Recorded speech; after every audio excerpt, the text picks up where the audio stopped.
కాంగ్రెస్ అధికార ప్రతినిధి రియాజుద్దీన్ గారితో మాట్లాడదాం. రియాజుద్దీన్ గారు నమస్తే అండి.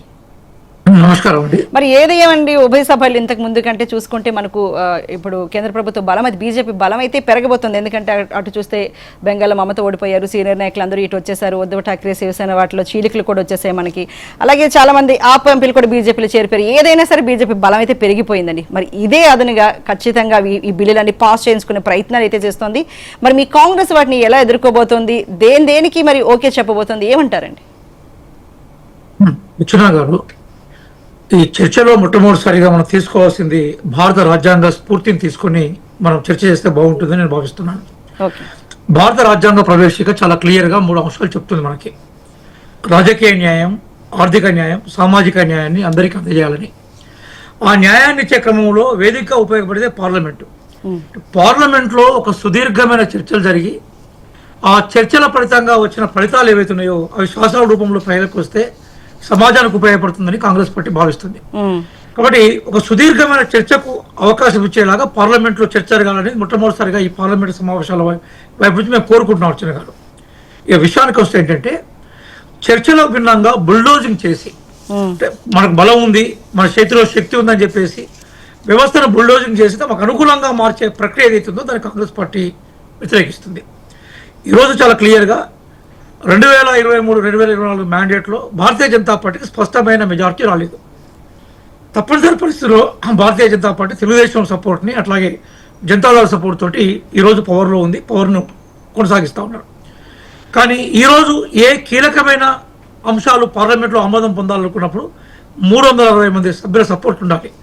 భారతీయ జనతా పార్టీ ఎంత ప్రయత్నం చేసినా కూడా సభ్యుల సపోర్టు భారతీయ జనతా పార్టీకి వచ్చే అవకాశం లేదు. కాబట్టి తృణమూల్ కాంగ్రెస్ మీద ఆధారపడి ఉద్ధవ్ ఠాక్రే పార్టీ మీద బ్రేక్ చేసేసి రకరకాల రూపంలో డిఎంకేను తమ వైపు మలుచుకునే ప్రయత్నంతో గట్టెక్కాలని ప్రయత్నం చేస్తాం. మేము ఆ రాజకీయ ప్రయత్నం ఏదైతుందో అది ప్రజాస్వామ్య విలువలకు విఘాతం అని చెప్తున్నాం. నెంబర్ 1. నెంబర్ 2 ఏంటంటే, ఒక 2-3 అంశాలు మనం ముందుకు వస్తూ ఉన్నాయి. ఒకటి డీలిమిటేషన్ సంబంధించిన అంశం, అట్లాగే ఈరోజు మహిళా రిజర్వేషన్ బిల్లుకు సంబంధించిన అంశం. డీలిమిటేషన్ కానీ మహిళా రిజర్వేషన్స్ కానీ కాంగ్రెస్ పార్టీ ఎక్కడ కూడా వాటిని వ్యతిరేకించట్లేదండి. కానీ స్ఫూర్తిని అర్థం చేసుకోవాలి. ఇప్పుడు భారతీయ జనతా పార్టీ వాస్తవంగా 2021లో అధికారంలో ఉంది. అప్పుడు జనాభా లెక్కలు జరగాలి. ఆ జనాభా లెక్కలు జరిగే సందర్భంలో కోవిడ్ అటాక్ అయింది కాబట్టి జనాభా లెక్కలు జరగలేదు. దాంతో ఏమైపోయిందంటే జనాభా లెక్కలు ఒక 5 ఏళ్ళు లేట్ అయిపోయినాయి. జనాభా లెక్కలు వచ్చిన తర్వాత దేశం యొక్క ఓవరాల్ డెమోగ్రఫీ మీద మనకు స్పష్టత వచ్చే అవకాశం ఉండేది. ఆ డెమోగ్రఫీ ఆధారంగా డీలిమిటేషన్ వైపు, ఉమెన్ రిజర్వేషన్ వైపు పోతే అది ఆహ్వానించదగ్గ పరిణామంగానే ఉండేది. కానీ భారతీయ జనతా పార్టీ ఈరోజు తాము ఏదైతే కోరుకుంటుందో ఆ కోరుకునే ప్రక్రియను బుల్డోజింగ్ చేసే ప్రక్రియ అయిపోతూ ఉంది. మన రాకేష్ అన్న ఓ మంచి హృదయం ఉన్నవాడు కాబట్టి, సౌత్ ఇండియన్ పొలిటీషియన్ కాబట్టి ప్రేమ మాట్లాడతారు. కానీ నార్త్ ఇండియన్ పొలిటీషియన్స్ అట్లా లేరండి. భారతీయ జనతా పార్టీ అధినాయకత్వం అట్లేదు. వాళ్ళు పెట్టే ప్రతి బిల్లు కూడా, ఉదాహరణకు ఏంటంటే, ఒక 4 రోజులకు పైగా ముఖ్యమంత్రి లేదా ఇంకేదైనా అధికార పదవిలో ఉన్న వాళ్ళు జైల్లో ఉంటే పదవి కోల్పోతే చెప్తున్నారు. మరి అదే స్ఫూర్తిని కనుక మనం అంతకుముందు మేము విధిస్తే, అమిత్ షా గారు తాడి పార్కి గురైన వ్యక్తి, గౌరవనీయులు. అట్లాగే అద్వానీ గారు కూడా దాదాపుగా జైలు శిక్షకు గురైన వ్యక్తి. వాళ్ళు కూడా పార్లమెంట్లో వాళ్ళ సభ్యత్వాన్ని కోల్పోయే అవకాశాలు ఉండేవి.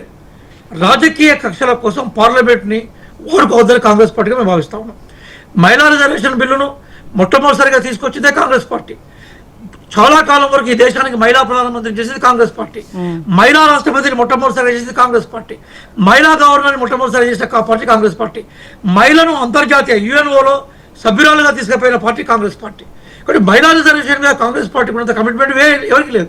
అదే సందర్భంలో మహిళలంటే ఉన్నత కులాలకు చెందిన మహిళలేనా, మిగతా సామాజిక వర్గాలకు చెందిన మహిళలు కావాలని సమాజవాదం లాంటి పార్టీలు వచ్చినాయి. వాళ్ళు అట్లాగే ఆర్ఎల్డీ పార్టీ లాంటి డిమాండ్ చేసినాయి, మనకు ఆర్జేడీ లాంటి పార్టీ. కాబట్టి ఆ మహిళా బిల్లు ఆ కాలంలో సక్సెస్ కాలేకపోయింది. అయినా మేమేమంటున్నామంటే, డిలిమిటేషన్ కానీ మహిళా బిల్లు కానీ మీరు చర్చ చేయండి, ఆ చర్చ ద్వారా ఆమోదం పొందేలాగా ప్రయత్నం చేయండి. కానీ బుల్డోజింగ్ చేసి సంఖ్యాబలాన్ని పెంచి మీ సంఖ్యాబలంతో రాహుల్ గాంధీ వాళ్ళ లాంటి మనకి ఏదైతే బేసిక్గా ప్రజా సమస్యలు ప్రస్తావిస్తున్నారో వాళ్ళకి అవకాశం లేకుండా చేసే ప్రక్రియను మేము వ్యతిరేకిస్తున్నాం. అందుకోసమే ఈ రాబోయే సమావేశాలు చాలా కీలకమైనవి.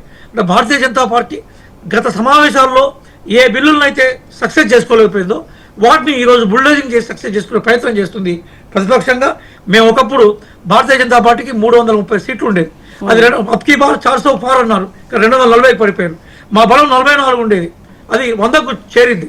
రాకేష్ అన్న ఒక మంచి మాట చెప్పాడు, ఏంటంటే రాజకీయ పార్టీల్లో అధికారం ఎప్పటికీ ఒకటే పార్టీ చేతిలో ఉండదు. అవును. నిజంగా అదే రాజకీయ పార్టీ ప్రక్రియ కొనసాగుతూ అదే నిర్వహిస్తాం. కానీ నీకు అవకాశం ఉందని చెప్పేసి బుల్డోజింగ్ చేసేసి ప్రతిపక్షాల గొంతు నొక్కేసి ప్రజాభిప్రాయానికి భిన్నంగా ఉండాలని వ్యతిరేకిస్తుంది. అదే సందర్భంలో సౌత్ ఇండియాకు సంబంధించిన ఇష్యూస్లో కూడా ఈరోజు ఒకప్పుడు మనకు పంచవర్ష ప్రణాళికలు ఉండేవి అర్చన గారు.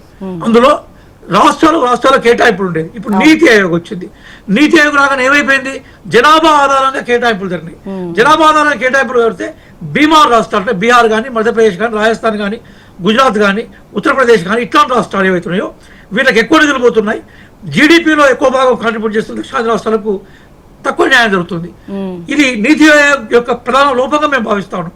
కానీ ఇట్లాంటి అంశాల మీద చర్చ చేయకుండా, ఇట్లాంటి అంశాల మీద ప్రజలకు సంబంధించిన ఇష్యూస్ను రేట్ చేయకుండా బుల్డోజింగ్ చేసి రేపు వాళ్ళు అనుకున్న బిల్లును పాస్ చేసే ప్రక్రియ ఏదైతుందో కాంగ్రెస్ పార్టీ ఖచ్చితంగా మేము వ్యతిరేకిస్తాం.